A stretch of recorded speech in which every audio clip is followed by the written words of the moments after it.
श्री 16 सोमवार व्रत कथा। मृत्युलोक में भ्रमण करने की इच्छा करके एक समय श्री भूतनाथ भगवान भोलेनाथ माता पार्वती के साथ मृत्युलोक में पधारे। भ्रमण करते करते दोनों विदर्भ देशांतर्गत अमरावती नाम की अति रमणीक नगरी में पहुँचे। अमरावती नगरी स्वर्गलोक के सदृश सब प्रकार के सुखों से परिपूर्ण थी। उसमें वहाँ के महाराज द्वारा बनाया हुआ अति रमणीक शिव का मंदिर भी था। भगवान शिव शंकर पार्वती के साथ उस मंदिर में निवास करने लगे। एक समय माता पार्वती भगवान भोलेनाथ को प्रसन्न देख मनोविनोद करने की इच्छा से बोली, हे महाराज, आज तो हम दोनों चौसर खेलेंगे। शिवजी ने प्राण प्रिय की बात को मान लिया और चौसर खेलने लगे। उसी समय मंदिर का पुजारी ब्राह्मण मंदिर में पूजा करने आया। माता पार्वती ने पुजारी से प्रश्न किया, हे पुजारी जी, बताओ इस बाजी में हम दोनों में से किसकी जीत होगी। वह ब्राह्मण बिना विचारे शीघ्रता से बोल उठा कि महादेव जी की जीत होगी। थोड़ी देर में बाजी समाप्त हो गई और पार्वती जी की विजय हुई। पार्वती जी बहुत क्रोधित हुई और ब्राह्मण को झूठ बोलने के अपराध के कारण शाप देने को उदित हुई। भोलेनाथ ने माता पार्वती को बहुत समझाया, परंतु उन्होंने ब्राह्मण को कोढ़ी होने का शाप दे ही दिया। तत्पश्चात भोलेनाथ माता पार्वती के साथ हिमालय की ओर चले गए। कुछ समय बाद माता पार्वती जी के शाप वश पुजारी के शरीर में कोढ़ पैदा हो गया।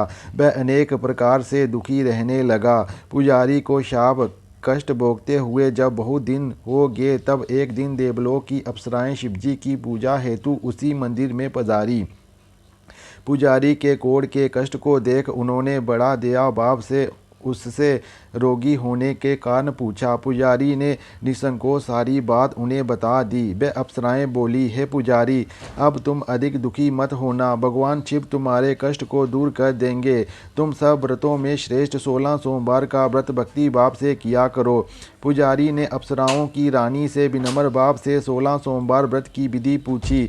उसने बताया, सोमवार को भक्ति के साथ व्रत करें, स्वच्छ वस्त्र पहने, संध्या व उपासना के बाद आधा सेर गेहूं का आटा लें, उसके 3 अंग बनावें और घी, गुड़, दीप, नवेद, पुंगी फल, बेलपत्र, जनेऊ, चंदन, अक्षत, पुष्प आदि के द्वारा प्रदोष काल में भगवान शंकर का विधि से पूजन करें। तत्पश्चात 3 अंगों में से एक शिवजी को अर्पण करें, बाकी 2 को शिवजी का प्रसाद समझकर उपस्थित जनों में बांट दें और आप भी प्रसाद पाएं। इस विधि से 16 सोमवार व्रत करें। 17वें सोमवार को पाव सेर पवित्र गेहूं के आटे की बाटी बनाएं, उसमें घी और गुड़ मिलाकर चूरमा बनाएं, भगवान भोलेनाथ को भोग लगाकर उपस्थित भक्तों में बांटें। इसके बाद कुटुंब सहित प्रसाद लें तो शिवजी की कृपा से उसके सभी मनोरथ पूर्ण हो जाते हैं।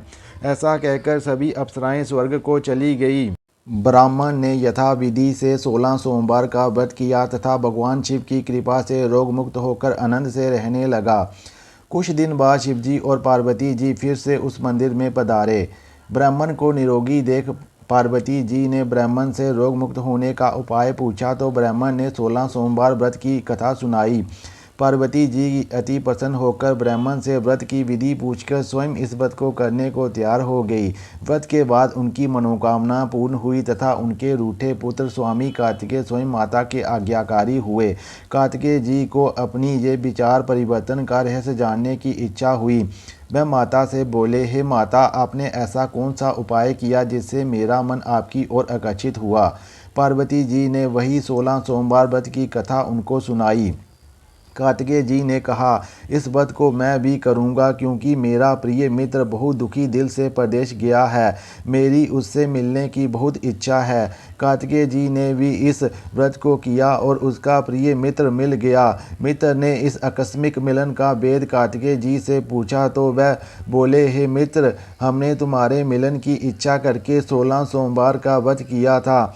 उस ब्राह्मण मित्र को अपने विवाह की बड़ी इच्छा थी। उसने कार्तिकेय जी से व्रत की विधि पूछी और यथाविधि व्रत किया। व्रत के प्रभाव से जब वह किसी कार्यवश विदेश गया तो वहां के राजा की लड़की का स्वयंवर था। राजा ने प्रण किया था कि जिस व्यक्ति के गले में सब प्रकार से श्रृंगित हथनी माला डालेगी, मैं उसी के साथ अपनी प्यारी पुत्री का विवाह कर दूंगा। शिवजी की कृपा से वह ब्राह्मण भी स्वयंवर देखने की इच्छा से राजसभा में एक ओर बैठ गया। नियत समय पर हथनी आई और उसने जयमाला उस ब्राह्मण के गले में डाल दी। राजा ने अपनी प्रतिज्ञा के अनुसार बड़ी धूमधाम से अपनी कन्या का विवाह उस ब्राह्मण के साथ कर दिया। ब्राह्मण सुंदर राजकन्या पाकर सुख से जीवन व्यतीत करने लगा। एक दिन राजकन्या ने अपने पति से प्रश्न किया, हे प्राणनाथ, आपने ऐसा कौन सा भारी पुण्य किया था जिसके प्रभाव से हथनी ने सब राजकुमारों को छोड़कर आपको वरण किया? ब्राह्मण बोला, हे प्राण प्रिय, मैंने अपने मित्र कार्तिकेय जी के कथनानुसार 16 सोमवार का व्रत किया था, जिसके प्रभाव से मुझे तुम जैसी रूपवान पत्नी की प्राप्ति हुई है। व्रत की महिमा सुन राजकन्या को आश्चर्य हुआ। वह भी पुत्र की कामना करके वह व्रत करने लगी। शिवजी की दया से उसके गर्भ से एक अति सुंदर, सुशील, धर्मात्मा और विद्वान पुत्र उत्पन्न हुआ।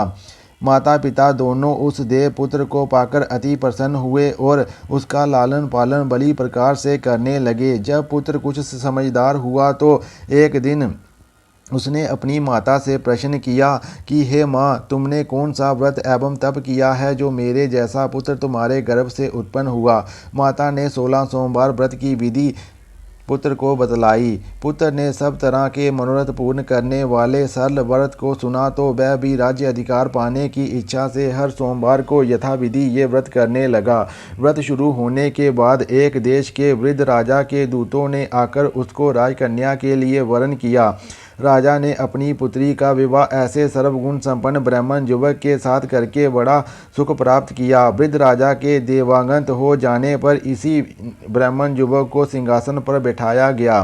क्योंकि दिग्वत राजा के कोई पुत्र नहीं था, राज्य का उत्तराधिकारी होकर भी वह ब्राह्मण पुत्र 16 सोमवार का व्रत करता रहा। जब 17वां सोमवार आया तो विप्र पुत्र ने अपनी प्रीतमा से पूजा सामग्री लेकर शिव पूजा के लिए शिवालय में चलने को कहा, परंतु उसकी पत्नी ने उसकी आज्ञा की परवाह न की। दास दासियों द्वारा सब पूजन सामग्री शिवालय भिजवा दी, परंतु स्वयं नहीं गई। जब राजा ने शिवजी का पूजन समाप्त किया तब आकाशवाणी हुई, हे राजन, अपनी इस रानी को राजमहल से निकाल दे, नहीं तो ये तेरा सर्वनाश कर देगी। आकाशवाणी सुनकर राजा के आश्चर्य का ठिकाना नहीं रहा।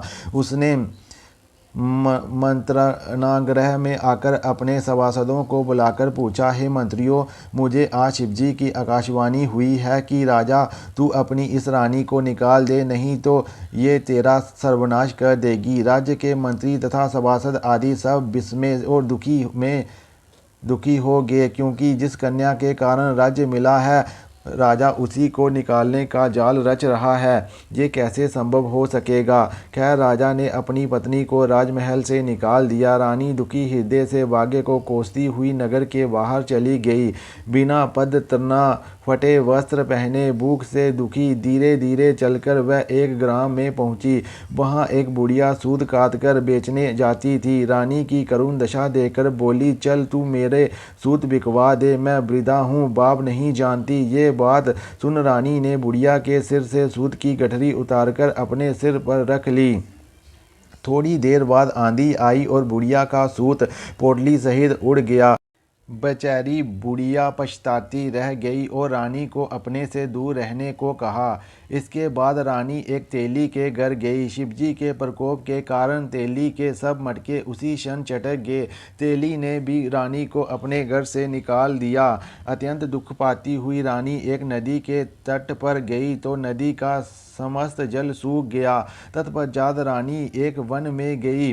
वहां जाकर सरोवर में सीढ़ी से उतरकर पानी पीने गई। इसके हाथ का स्पर्श होते ही सरोवर का नील कमल के सदृश जल असंख्य कीड़ों से युक्त होकर गंदा हो गया। रानी ने भाग्य पर दोषारोपण करते हुए उस जल को ही पीकर पेड़ की शीतल साया में विश्राम करना चाहा, परंतु रानी जिस पेड़ के नीचे भी जाती उस पेड़ के पत्ते तत्काल गिर जाते। वन सरोवर जल की ऐसी दशा देखकर गौएं चराते ग्वालों ने अपने गोसाई जी से जो उस जंगल में स्थित मंदिर में पुजारी थे, ये बात बताई। गोसाई जी के आदेशानुसार ग्वाले रानी को पकड़कर गोसाई जी के पास लाए। रानी की मुख कांति और शरीर शोभा देख गोसाई जी जान गए कि ये अवश्य ही कोई विधि या गति की मारी कुलीन स्त्री है। पुजारी ने रानी से कहा कि पुत्री, मैं तुमको अपनी पुत्री के समान रखूंगा, तुम मेरे आश्रम में ही रहो, मैं तुमको किसी प्रकार का कष्ट नहीं होने दूंगा। जी के वचन सुनकर रानी को धीरज हुआ, वह आश्रम में रहने लगी। रानी जो भोजन बनाती उसमें कीड़े पड़ जाते, जल भरकर लाती उसमें भी कीड़े पड़ जाते। रानी की ये दशा देख गोसाई जी भी बहुत दुखी हुए और रानी से बोले, हे बेटी, तुम्हारे ऊपर कौन से देवता का प्रकोप है जिससे तुम्हारी ऐसी दशा है। पुजारी की बात सुन रानी ने शिवजी महाराज के पूजन का बहिष्कार करने की बात बताई तो पुजारी ने शिवजी महाराज की अनेक प्रकार से स्तुति करते हुए रानी से बोले कि पुत्री, तुम सब मनोरथ पूर्ण करने वाले 16 सोमवार के व्रत को करो, उसके प्रभाव से ही तुम अपने कष्टों से मुक्त हो सकोगी। गोसाई जी की बात मानकर रानी ने 16 सोमवार व्रत किए और 17वें सोमवार को विधि विधान सहित पूजन किया। उस पूजन के प्रभाव से राजा के हृदय में विचार उत्पन्न हुआ कि रानी को गए बहुत समय व्यतीत हो गया, ना जाने कहाँ कहाँ भटकती होगी, उसे ढूंढना चाहिए। ये सोच रानी को तलाश करने के लिए राजा ने चारों दिशाओं में दूत भेजे। वह दूत रानी को ढूंढते हुए पुजारी के आश्रम में पहुंचे। वहां रानी को पाकर पुजारी से रानी को अपने साथ ले जाने का आग्रह करने लगे, परंतु पुजारी ने मना कर दिया। दूत चुपचाप लौट गए और महाराज को रानी का पता बतलाया। रानी का पता पाकर स्वयं राजा पुजारी के आश्रम में गए और पुजारी से प्रार्थना करने लगे, महाराज, जो देवी आपके आश्रम में रहती है वह मेरी पत्नी है। शिवजी के कोप से मैंने इसको त्याग दिया। अब इस पर से शिवजी का प्रकोप शांत हो गया है, इसलिए मैं इसे लेने आया हूँ। आप इसको मेरे साथ जाने की आज्ञा दीजिए। गुसाई जी ने राजा के वचनों को सत्य समझकर रानी को राजा के साथ जाने की आज्ञा दे दी।